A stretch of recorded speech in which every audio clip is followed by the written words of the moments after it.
Okay, so here's a product review on the Bokashi I use in my Supersoil. You can go back and look at that video. I'll link it below. But I figured I would review these individually, these products, because the video was quite long and not everybody wants to search a 3+ hour video to find these products. And I really don't feel I did it justice by me trying to cram it all into that video. So I figured I'd do separate reviews on this product and, just basically give you my interpretation. If you want to learn more about Bokashi, then go back to the other video and look for Bokashi within that video, and you'll hear more about what it is and how it works. This video is just primarily giving you my opinion of this product and do I recommend it, would I use it again, and so on. First off, I just want to start with the fact that I am not being paid. I'm not sponsored to sponsor this particular product, but this is the first time I use Bokashi, and I can honestly say that I do believe that the Bokashi had a pretty dramatic effect on the health of my plants. It did help them, and it definitely kicked in the willpower the plant's going to need to fight off diseases. So I definitely believe that this particular product help my plants. Let me just give you a closer look at it. Just pause the video as you need it.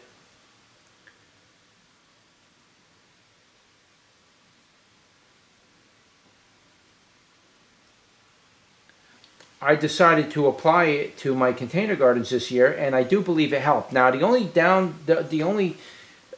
thing that I don't think helped very much is I didn't actually use enough of this product. I do believe that I should have had more of this product in the way I was mixing it. So I don't think I've added enough. Though what I did add, I do believe did inoculate the soil, but there's just not enough. And once you get like a heavy rain or you water your pots really heavy, that's going to help wash it out. And to top it off, if you're watering with city water, which has chlorine, chloramines, ammonias, phosphates, these things are designed to kill off any of these bacteria. And unfortunately, we had a dry spell for about a month, and it was a heat wave, and we didn't have any rain coming in, so I couldn't collect rainwater, and I used up the rainwater I did have, so I was kind of forced to use my city water. And I started off by filling up 5-gallon pails and then water my plants with that, but then that became cumbersome. It just became too difficult for me to do, so I just started watering my plants directly out of my faucet. Now, I don't have very high levels of chlorine or chloramines in my water to begin with, but I do have it in there. Basically, I kind of feel that maybe I interfered with the biology of it by using the city waters, and I don't recommend that. I don't recommend it in the video as well on Supersoil, but unfortunately, it turned out to have no choice. I mean, I need to water these plants every day. So I do believe that may have had some kind of an effect. Now, did it ruin my gardening and all of that? No, it absolutely didn't ruin it. I just don't think I, number one, put enough of it in there. My plants are doing good, but I did notice still some of my plants were coming down with some more soil-borne diseases, including tomato wilt, which was from my fault from reintroducing it back into the soil by not cleaning the containers out enough from last year. So I kind of should have took the time out and made a bathtub full of bleach and bleached all my containers and bleached all the hardware associated with it, and I didn't do that. And you really should do that every year, regardless whether you got tomato wilt or not, because it could form at any time. Now, it could also have been in the soil too, or some of the material I was using. That is very possible as well. Most of these diseases that I did get to begin with are because they were introduced into my garden from probably soils that I'm buying from the store. Those soils that you buy from the store generally are made of decomposing material that they don't really care where it comes from. Just decompose, turn black, and let me bag you. That's their attitude. They don't care if it's carrying pathogens in it. They don't really care. Now, I searched Amazon out pretty good, and I looked around for the best prices of Bokashi, and I never really used the product before, so I wasn't that familiar with it. But I know I wanted to add a probiotic to the soil. And so when I came across this product, for the price that I paid for it, I figured, you know what, that's not bad for the amount that I'm getting compared to everybody else. So basically, I just bought this product and used it.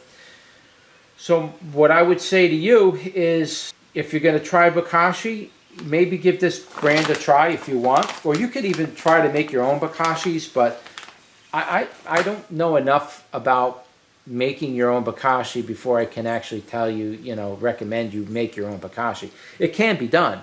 It can be done. You can do a homemade recipe and make your own Bokashi. But again, I don't know enough about it for me to recommend doing that. This particular Bokashi, you're going to have to go back into my Supersoil video. I'll leave the link in the description for that. Holding it on an angle because I can't see if you could see this or not, but I'm assuming you could see it. So right here down are all the probiotics. Where are you? Right there. Those are all the probiotics. Now it has a pretty good comprehensive list of them, and I definitely went with it because of that reason. Some of the other ones were just like maybe 2 strains or 3 strains. I wanted to get something that was comprehensive. Because of all the different diseases tomatoes get, I figured I need to cover a wide range.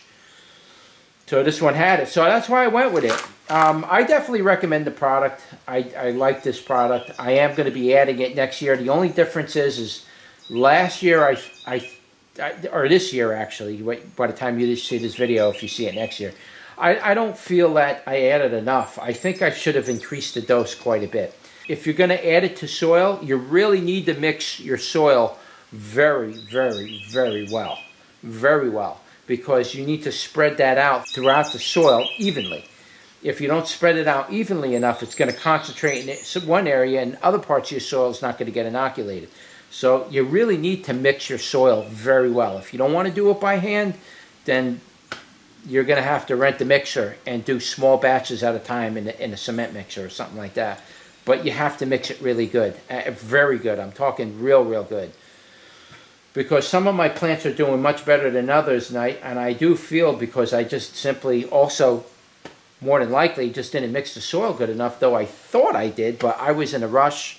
I gave it a few turns. I figured that was good enough, and I really should have mixed the soil much better. Now, the other option, too, with this stuff is you can apply it directly inside the container. So instead of putting it into one big batch and hoping everything gets slightly inoculated with the stuff, you can take that one batch per container, add it into the container, and just mix it around inside that container really good. You could do that as well. And by doing that, you're guaranteeing that that container is fully inoculated. That might be a better way to go with these biological mediums. But anyway, I do recommend this product. I'll leave links in the description where you can get it from Amazon, where I bought it from. And the prices, like I say, are definitely not bad. You really can't argue with the prices for this particular type of product. And this is a very high grade product as well. I believe the material inside of it is wheat bran. Now, I don't recommend eating it, but you probably could eat it because I believe that's what it is, wheat bran. So the wheat bran will actually break down in the soil and add a slower complex carbohydrate to the soil, which feeds the bacteria, especially when it's establishing itself. All right, so that's a review on the Bokashi Brothers. And like, share, subscribe, and I'll see you on the next one.